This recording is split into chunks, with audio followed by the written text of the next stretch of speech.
नमस्कार, किसान समाचार में आपका स्वागत है। मैं हूं रेशमा आपके साथ। आइए नजर डालते हैं इस वक्त की हेडलाइंस पर।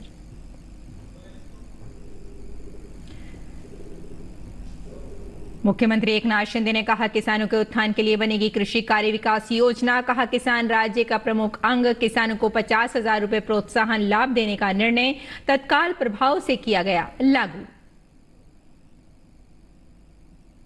उत्तर प्रदेश के मुख्य सचिव ने सभी जिलाधिकारियों को प्रदूषण की रोकथाम के लिए पत्र किया जारी। कहा, कुछ जिलों में पराली जलाने पर नहीं लगाई गई रोक, बढ़ रहा है प्रदूषण। 18 जिलों में पराली जलाने में नहीं आई कमी।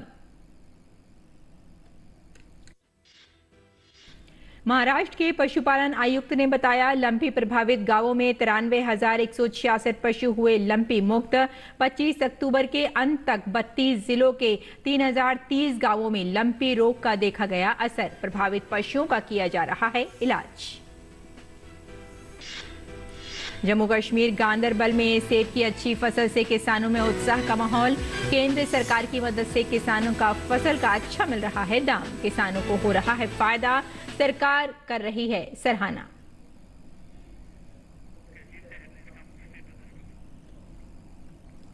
और अब समाचार विस्तार से। महाराष्ट्र के मुख्यमंत्री एकनाथ शिंदे ने कहा कि किसानों के सर्वांगीण विकास के लिए राज्य सरकार कृषि कार्य विकास योजना बनाने वाली है। राज्य सरकार किसी भी कीमत पर किसानों को समाज की मुख्य विकास की धारा से जोड़ने वाली है। मुख्यमंत्री शिंदे ने मंगलवार को अपने शासकीय आवास पर राज्य भर के किसान परिवारों को आमंत्रित किया था। इन किसानों के साथ मुख्यमंत्री ने सपरिवार मिलकर दीपावली मनाई। मुख्यमंत्री के इस व्यवहार से किसान बेहद खुश नजर आए। मुख्यमंत्री ने कहा कि किसान राज्य का प्रमुख अंग है। उनकी सरकार किसानों की ही सरकार है, इसलिए सत्ता में आने के बाद किसानों के लिए कई महत्वपूर्ण निर्णय लिए गए हैं। मुख्यमंत्री ने किसानों को ढांढस बंधाते हुए कहा कि वे धीरज बनाए रखें। भारी बारिश से परेशान किसानों के बारे में सरकार जल्द निर्णय लेने वाली है। सरकार मजबूती से उनके पीछे खड़ी है। राज्य के किसानों को 50,000 रुपए प्रोत्साहन लाभ देने का निर्णय लिया गया और इसे तत्काल लागू कर दिया गया है। इसी तरह महात्मा ज्योतिराव फूले किसान ऋण राहत योजना के तहत 7 लाख किसानों के खातों में एक बार में 2,500 करोड़ रुपए की प्रोत्साहन राशि जमा की गई है। जैविक खेती पर बल देते हुए विभिन्न सिंचाई परियोजनाओं के कार्यों की स्वीकृति देकर लाखों हेक्टेयर भूमि को सिंचित करने का प्रयास किया जा रहा है।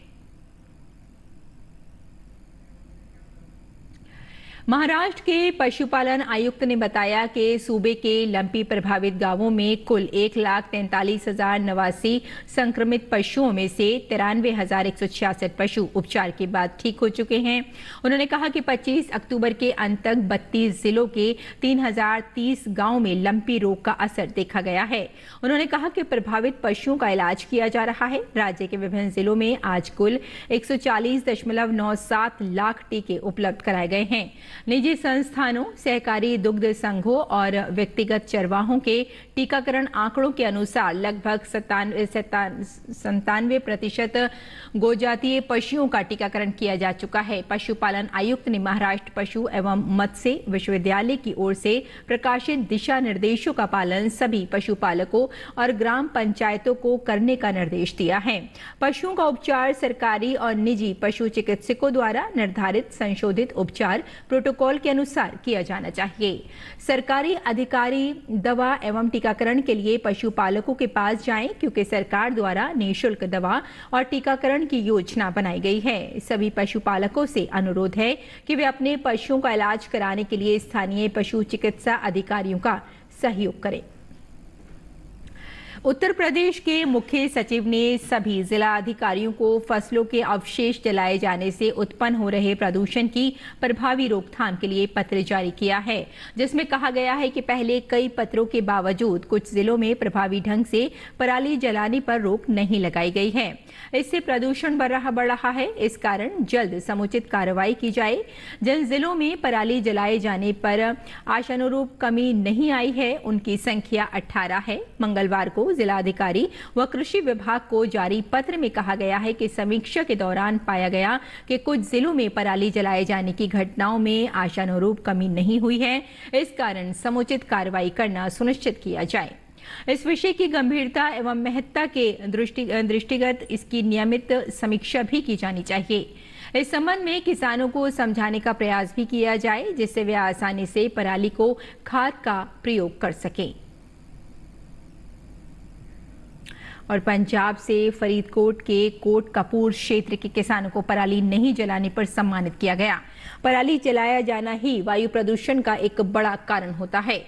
पराली न जलने वाले किसानों को पंजाब असेंबली के स्पीकर ने सम्मानित किया।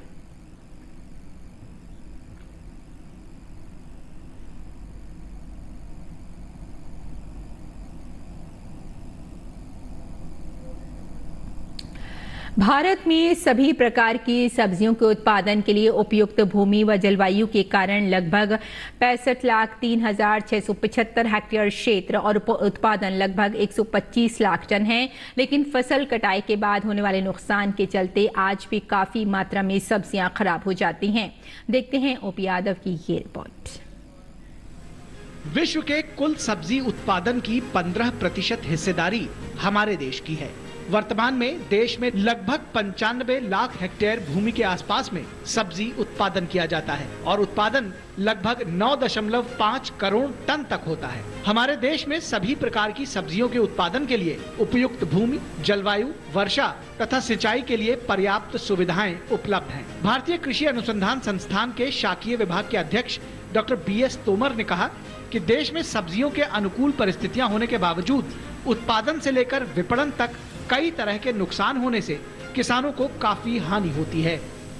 प्याज का सुखा करके पाउडर बनाने का काम है, या आलू के अंदर प्रोसेस करके उससे जो है पाउडर बनाने का है, स्टार्च बनाने का है, या चिप्स बनाने का है, या हमारे जो लहसुन है और आपके इसके अतिरिक्त मटर है जिसकी फलियों को कैन करके रखने का प्रचलन है, या उसको हम कह सकते हैं कि व्यापारिक स्तर पे ऐसा हो रहा है। लेकिन बहुत सारी ऐसी सब्जियां हैं जिनका अभी मूल्य संवर्धन हो सकता है लेकिन नहीं किया जा रहा है, जिसके कारण उत्पादन के बाद अगर उनका इस्तेमाल नहीं हो पाता है तो निश्चित रूप से वो खराब हो जाती हैं। और ऐसा माना जाता है कि हमारे देश में 20 से 25% जो सब्जियों का उत्पादन है वो उत्पादन होने के बाद खराब हो जाता है, वो उपभोक्ता तक इस्तेमाल में नहीं आ पाता है। डॉक्टर BS तोमर ने कहा कि कटाई के उपरांत सब्जियों की संभाल करना एक अत्यंत महत्वपूर्ण कदम है। इसके अभाव में कुल उत्पादन का एक बहुत बड़ा हिस्सा उपभोक्ता तक पहुंचने से पहले ही खराब हो जाता है। इसी बात को ध्यान में रखकर भारतीय कृषि अनुसंधान संस्थान के वैज्ञानिक शोध व नवाचार कर रहे हैं। हम किसान भाइयों को हमेशा इसी बात के लिए चेतन करते हैं, जानकारी देते हैं कि आप फसल की एक निश्चित अवस्था पर ही तुड़ाई करिए। अगर आप बहुत छोटी अवस्था पर तुड़ाई करते हैं तो आपका उत्पादन कम होता है, उसमें नुकसान ज़्यादा होता है। और अगर आप बहुत बड़ा आकार ग्रहण करने के बाद तुड़ाई करते हैं तो बाज़ार में उसकी मांग नहीं होती। तो इस प्रकार से उत्पादन के बाद होने वाले कटाई उपरांत नुकसान को अगर हमको कम करना है तो हमें पहले इस बात पे जोर देना होगा कि हम अपने किसानों को उत्पादन करने के दौरान तुड़ाई की अवस्था, तुड़ाई के बाद उसको किस प्रकार से प्रबंधन करें, इस बात पे ध्यान देने की आवश्यकता है। वैज्ञानिकों के अनुसार भोजन को स्वादिष्ट, पौष्टिक और संतुलित बनाने के लिए लगभग 300 ग्राम सब्जी प्रतिदिन प्रति व्यक्ति के उपयोग में आनी चाहिए, लेकिन यह मात्रा आज भी उपेक्षित है। इसलिए इस कमी को पूरा करने के लिए न केवल सब्जियों की कटाई के बाद होने वाले नुकसान को कम करने की जरूरत है, बल्कि सब्जियों का मूल्य संवर्धन, सेल्फ लाइफ बढ़ाने के अलावा प्रसंस्करण तकनीक अपनाकर किसानों को अधिक लाभ दिलाने की भी जरूरत है। भारत सरकार किसानों की आमदनी को दोगुना करने के लिए लगातार प्रयास कर रही है और इसी क्रम में फल और सब्जियों का मूल्य संवर्धन करने के अलावा पोस्ट हार्वेस्ट लॉसेस को कम करने पर न केवल ध्यान दिया जा रहा है बल्कि कृषि से जुड़ी नवीन तकनीक को अपनाकर किसानों को इस ओर प्रेरित भी किया जा रहा है। मेरे सहयोगी कैमरामैन हरजीत सिंह बाबा के साथ मैं OP Yadav, DD news, Delhi. Jammu Kashmir के उधमपुर कृषि विभाग ने जैविक खेती को अपनाकर कृषि गतिविधियों में तेजी लाने के लिए एक नई सोच दी, ताकि यदि कोरोना जैसी महामारी फिर से आए तो स्थानीय लोग अपने घरों से बाहर निकले बिना स्वस्थ सब्जियां उगा सकें और ताजा सब्जियां प्राप्त कर सकें। इसी संदर्भ में उधमपुर के मुख्य कृषि अधिकारी संजय आनंद ने अपने पूरे कार्यालय परिसर को जैविक खेती में बदल दिया। वे अपनी रुचि से सभी को जैविक खेती के लाभ के बारे में प्रेरित करने के लिए सब्जियों के साथ साथ औषधीय पौधों को भी अन्य किस्मों को उगाते हैं। उन्होंने कहा कि कई बार हमें शिकायतें मिलती हैं कि कृषि विभाग केवल ग्रामीण क्षेत्रों पर ध्यान केंद्रित करता है, शहरी क्षेत्रों में नहीं। इसीलिए हमने शहरी क्षेत्रों में नई अवधारणा को लॉन्च करने का निर्णय लिया है।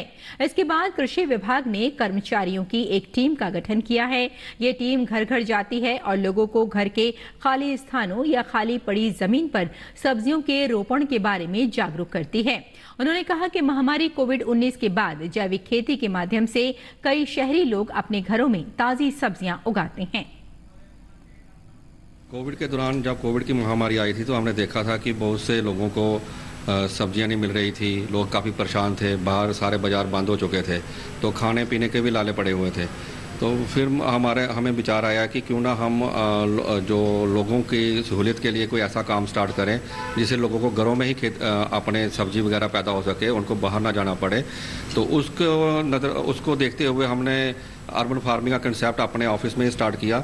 मेरे ऑफिस में मेरे साथ 6-7 लोगों की हमने एक टीम बनाई, जिसमें हमने कहा कि उनको ऑर्गेनिक वेजिटेबल्स भी पैदा की जाएँ और उनको वही प्रदान की जाए, सो दैट कि उनका एक तो स्वास्थ्य अच्छा रहेगा, एक उनको बाहर ना जाना पड़ेगा, एक उनका जो खर्चा होगा वो कम हो जाएगा। और सुबह सुबह लोग जब मॉर्निंग में उठेंगे और अपने जो बर्मी बैग्स और ग्रो बैग्स में सब्जी उगाएंगे, उसमें एक्सरसाइज करेंगे, उससे भी सेहत अच्छी रहेगी। तो उसके देखते हुए हमने इस कंसेप्ट को प्रमोट किया। इसमें हमने हमारे जो उधमपुर के आसपास के लोग कम से कम 1 से 1.5 लाख पॉपुलेशन जो है अर्बन पॉपुलेशन है, और उसकी भी ये डिमांड रहती थी कि हमें जो अच्छे सब्जियों के बीज मिले, अच्छी सीडलिंग्स मिले और अच्छे फ्लावर्स के भी सीड मिले। जम्मू कश्मीर गांदरबल के बांकुरा में इस साल सेब की फसल बहुत अच्छी हुई है। इससे वहां के किसान बेहद खुश हैं। केंद्र सरकार की मदद से फसल की अच्छी कीमत मिल रही है, जिससे उन्हें अच्छा फायदा मिल रहा है। किसानों ने इसके लिए सरकार की सराहना की है। फसल तो इस साल बहुत अच्छी है सर। जब अखरोट की फसल भी अच्छी है, दाई की फसल, हर चीज़ की फसल इस साल बहुत अच्छी है। सेब की बहुत अच्छी है। इससे हर चीज़ का काम चलता है, मजदूर भी चलता है इसी के साथ, ठेकेदार भी इसी के साथ चलता है, और हमारी जो ट्रैक्टर गाड़ी वगैरह जो इसी के साथ चलती है।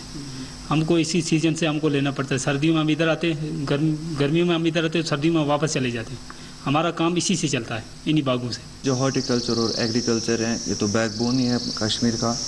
और यहाँ पे पहले जो एग्रीकल्चर था उसका मौसम भी चल रहा है इस टाइम, जो चावल काट रहे हैं। उसके साथ साथ जो हॉर्टिकल्चर है, हॉर्टिकल्चर में इस टाइम हम डिलीशियस उतार रहे हैं, साथ ही साथ अमेरिकन अब तैयार होगा। 5-6 मतलब वेराइटीज़ है, डिलीशियस, महाराजी, चुम्बोरंग, गोल्डन। ये हमारे लिए भी और उनके लिए भी फ़ायदा है। और इस साल इंशाल्लाह मतलब हमें लगता है कि रेट भी अच्छी आएगी।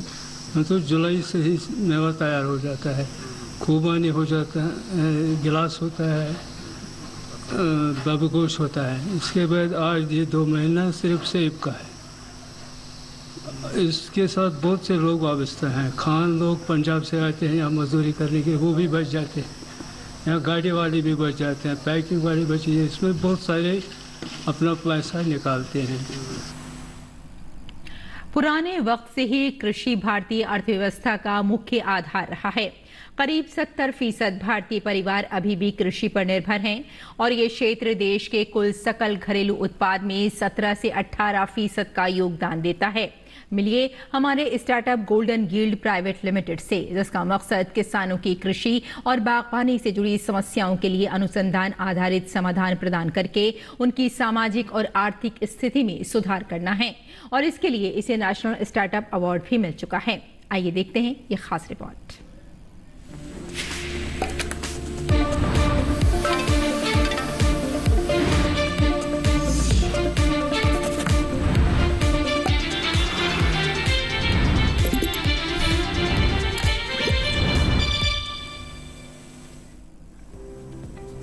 भारत में एग्रीटेक स्टार्टअप्स के लिए काफी संभावनाएं हैं। जलवायु परिवर्तन, पानी की कमी, कीमतों में बढ़ोतरी और कई अन्य समस्याओं से लड़ रहे देश के किसानों के लिए एग्रीटेक स्टार्टअप एक बड़ी उम्मीद बनकर उभरे हैं।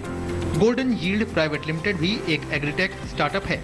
जो अपने अनुसंधान के जरिए कृषि लागत में कमी लाने और फसल उत्पादन में सुधार को लेकर काम कर रहा है। जो हमें 1 किलो मिलता था पहले, तो अभी हमें 1.5 किलो मिल रहा है उसी प्रोडक्ट का। फूल भी जो हमें जितने मिलते थे अभी उसके 1.5 गुना ज्यादा मिल रहे हैं। किसान भी पहले थोड़ा डरते थे कि हम यूज करें कि नहीं, तो हमने भी कॉन्फ्रेंसेस की, उनको साथ में बुलाया, उनको बैठ के समझाया सब कुछ।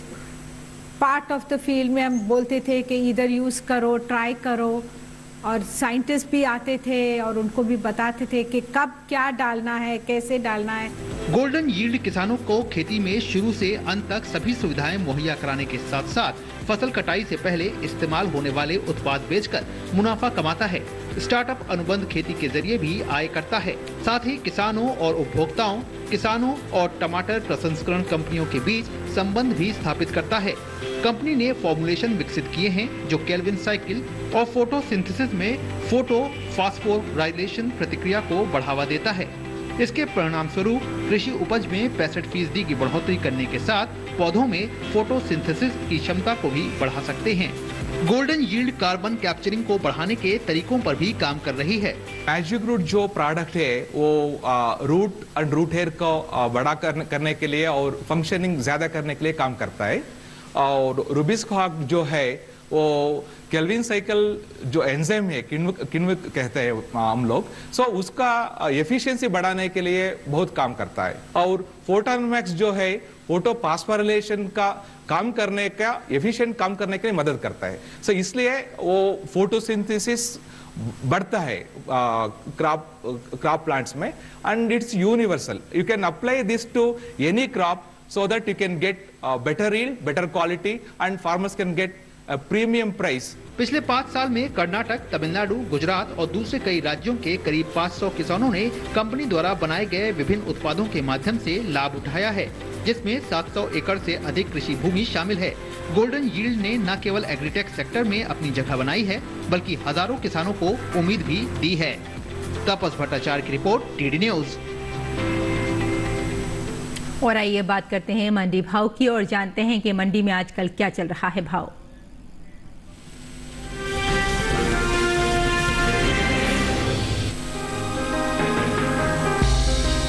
मंगलवार को कृषि उपज मंडियों में गेहूं के भाव में बढ़ोतरी देखी गई। हाजिर भाव पर नजर डालें तो एग्मार्कनेट के अनुसार मध्य प्रदेश की खातेगांव मंडी में 24 अक्टूबर को गेहूं का भाव रहा 2200 रुपए, जो कि 25 अक्टूबर को 200 रुपए का उछाल आया और भाव 2400 रुपए हो गया। उत्तर प्रदेश की तरफ रुख करें तो यहाँ की आजमगढ़ मंडी में 24 अक्टूबर को गेहूं का भाव रहा 2265 रुपए, जो कि 25 अक्टूबर को 20 रुपए की तेजी के बाद 2285 रुपए पर पहुँच गया। उत्तर प्रदेश की सहारनपुर मंडी में 24 अक्टूबर को गेहूं का भाव रहा 2380 रुपए। 25 अक्टूबर को इसमें कोई अंतर नहीं आया और भाव 2380 रुपए पर ही टिका रहा। राज्य की मुजफ्फरनगर मंडी में भी स्थिरता का सिलसिला जारी रहा और दोनों दिन यानी 24 और 25 अक्टूबर को गेहूं के सौदे 2400 रुपए पर हुए। भारत दुनिया में गेहूं का दूसरा सबसे बड़ा उत्पादक देश बन चुका है।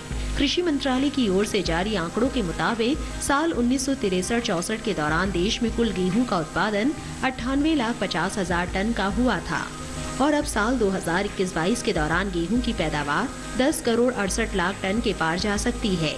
वहीं बात गेहूं के निर्यात की करें तो देश से होने वाला गेहूं का निर्यात रिकॉर्ड स्तर पर पहुंच गया है। कृषि मंत्रालय की ओर से जारी आंकड़ों के अनुसार भारत ने साल 2021-22 के दौरान 70 लाख टन गेहूं का निर्यात किया है।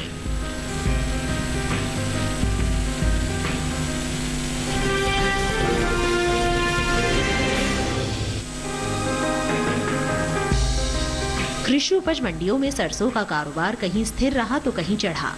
मंगलवार को ज्यादातर मंडियों में सरसों बिकवाली के लिए पहुंची। बात इसके हाजिर भाव की करें तो एग्मार्कनेट के अनुसार उत्तर प्रदेश की सहारनपुर मंडी में 24 और 25 अक्टूबर को सरसों का भाव 6220 रुपए पर टिका रहा। उत्तर प्रदेश की लालगंज मंडी में 24 अक्टूबर को सरसों का कारोबार 6115 रुपए पर हुआ। 25 अक्टूबर को यहाँ इसमें कोई बदलाव नहीं आया और भाव 6115 रुपए पर ही रहा। राज्य की आजमगढ़ मंडी में 24 अक्टूबर को सरसों का भाव रहा 6170 रुपए, 25 अक्टूबर को इसमें 280 रुपए का भारी उछाल आया और भाव 6,450 रुपए हो गया। यहीं की सुल्तानपुर मंडी में 24 अक्टूबर को सरसों का भाव रहा 6,235 रुपए, जो कि 25 अक्टूबर को 5 रुपए बढ़कर 6,240 रुपए हो गया। देश में इस साल सरसों की रिकॉर्ड उपज होने का अनुमान जताया गया है।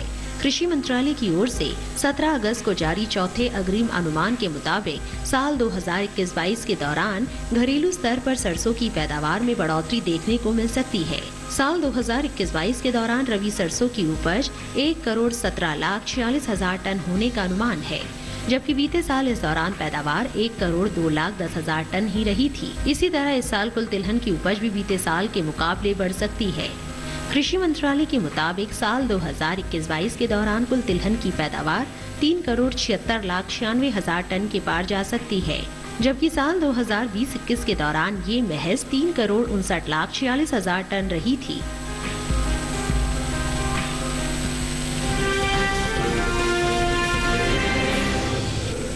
और आइए बात करते हैं मौसमी खेती की और जानते हैं कि इस मौसम में किसान कैसे रखें अपने खेतों का ध्यान।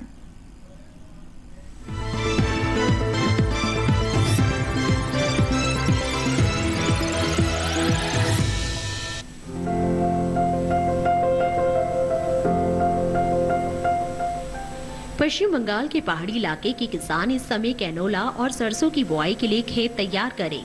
इसके साथ ही यहाँ आलू की रुपाई के लिए भी खेत तैयार कर ले और किसी प्रमाणित स्रोत से ही बीज खरीदे। पश्चिम बंगाल के पहाड़ी इलाके में ही इस समय किसान फूल गोभी और पत्ता गोभी की बुआई कर सकते हैं। पश्चिम बंगाल के तराई इलाकों की बात करें तो यहाँ इस समय धान में कीटों का प्रकोप बढ़ सकता है। ऐसे में किसान कृषि विशेषज्ञों की सलाह से जरूरी दवाओं का छिड़काव करे। वहीं पश्चिम बंगाल के पुराने जलोढ़ इलाके के किसान आलू की रुपाई के लिए खेत तैयार करें और अच्छी गुणवत्ता वाली बीज प्राप्त करें। यही समय धान को रोगों से बचाएं। पश्चिम बंगाल के नए जलोढ़ इलाके में ब्रोकली की बुआई के लिए खेत तैयार करें और किसी प्रमाणित स्रोत से ही बीज प्राप्त करें। पश्चिम बंगाल के लेटराइट और लाल मिट्टी वाले इलाके में इस समय धान में कीटों का प्रकोप बढ़ सकता है। ऐसे में किसान इसकी निगरानी करते रहें और प्रकोप दिखाई दे तो विशेषज्ञों की सलाह से दवाओं का छिड़काव करें। इसके साथ ही यहाँ तैयार धान की कटाई करें। दक्षिण पूर्वी ओडिशा के पठारी हिस्सों के मध्यम पर्वतीय भूमि में पर्याप्त नमी का लाभ उठाकर मटर, तोरिया और चने की बुआई करें। मध्य और उत्तर पूर्वी ओडिशा के पठारी इलाके में तैयार फसलों की कटाई कर लें और उन्हें किसी सुरक्षित जगह पर रखें। इसके साथ ही यहाँ मिट्टी में मौजूद नमी का लाभ लेते हुए पालक, मूली, आलू और मटर की बुआई कर लें। इसके साथ ही यहाँ अगर टमाटर, पत्ता गोभी और फूल गोभी के बीज तैयार हो तो मेड़ों पर उनकी रुपाई कर लें।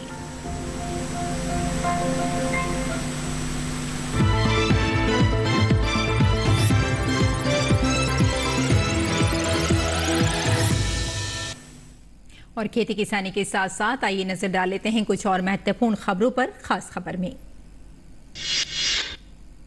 बीजेपी ने दिल्ली के मुख्यमंत्री केजरीवाल के भारतीय नोट वाले बयान पर तंज कसा है। पार्टी प्रवक्ता संबित पात्रा ने कहा कि दिवाली पर लोगों को जेल में डालने वाले मुख्यमंत्री अब नोट पर भगवान की तस्वीरों की बात करते हैं। महाराष्ट्र में नवी मुंबई के कलंबोली में भारतीय खाद्य निगम के चावल के गोदाम में आग लग गई। आग की घटना के बाद तहलका मच गया और आग की बड़ी बड़ी लपटें और धुएं का गुबार छा गया। जम्मू कश्मीर के कुपवाड़ा में नियंत्रण रेखा के साथ सटे तंगधार सेक्टर के सुदपोरा इलाके में सेना ने आतंकियों की घुसपैठ की कोशिश को नाकाम कर दिया। इस दौरान एक विदेशी आतंकवादी मारा गया। कांग्रेस के नवनिर्वाचित अध्यक्ष मल्लिकार्जुन खड़गे ने कांग्रेस के नए अध्यक्ष की कमान संभाल ली है। मल्लिकार्जुन खड़गे को औपचारिक रूप से निर्वाचन पत्र सौंपा गया और इसी के साथ उन्होंने पदभार ग्रहण कर लिया। खड़गे के अध्यक्ष बनने के साथ ही कांग्रेस के शिखर नेतृत्व की बागडोर 24 साल के बाद आधिकारिक तौर पर गांधी परिवार के हाथों से निकल गई। अध्यक्ष पद संभालने से पहले खड़गे ने राजघाट पर महात्मा गांधी, शांतिवन में जवाहरलाल नेहरू व शक्ति स्थल पर इंदिरा गांधी तथा वीर भूमि पर जाकर राजीव गांधी को श्रद्धांजलि अर्पित की। दिवाली के 2 दिन बाद भी देश की राजधानी दिल्ली में प्रदूषण स्तर में इजाफा देखा गया। राष्ट्रीय राजधानी दिल्ली में एक बार फिर प्रदूषण खतरनाक स्तर पर पहुंचता हुआ नजर आ रहा है। इसमें पटाखों के साथ ही पराली जलाने की घटनाएं बड़ा कारण रही हैं। उत्तर प्रदेश के कानपुर में लोगों को वायु प्रदूषण के कारण दिक्कतों का सामना करना पड़ रहा है। वायु प्रदूषण के कारण आसमान में धुआं छाया हुआ है। वायु प्रदूषण इस कदर तेजी से बढ़ रहा है कि लोगों का सांस लेना भी मुश्किल हो रहा है।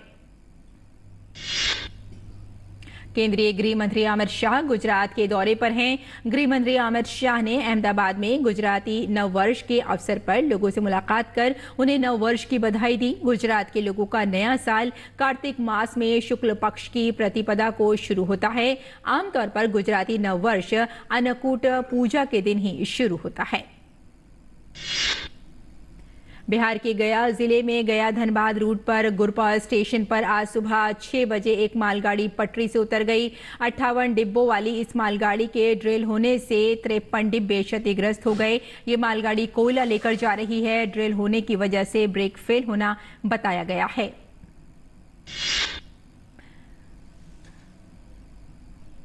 और अब नजर डालते हैं हेडलाइंस पर। मुख्यमंत्री एकनाथ शिंदे ने कहा किसानों के उत्थान के लिए बनेगी कृषि कार्य विकास योजना। कहा किसान राज्य का प्रमुख अंग। किसानों को 50,000 रुपए प्रोत्साहन लाभ देने का निर्णय तत्काल प्रभाव से किया गया लागू। उत्तर प्रदेश के मुख्य सचिव ने सभी जिला अधिकारियों को प्रदूषण की रोकथाम के लिए पत्र किया जारी। कहा कुछ जिलों में पराली जलाने पर नहीं लगाई गई रोक, बढ़ा है प्रदूषण। 18 जिलों में पराली जलाने में नहीं आई कमी।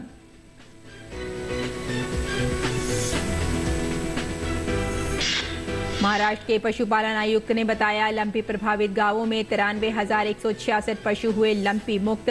25 अक्टूबर के अंत तक 32 जिलों के 3,030 गांवों में लंपी रोग का देखा गया असर। प्रभावित पशुओं का किया जा रहा है इलाज।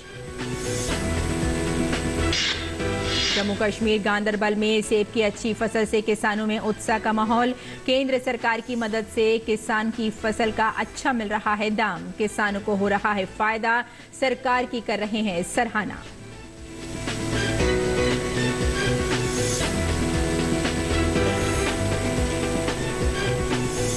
तो किसान समाचार में फिलहाल इतना ही। अनुमति दें, नमस्कार।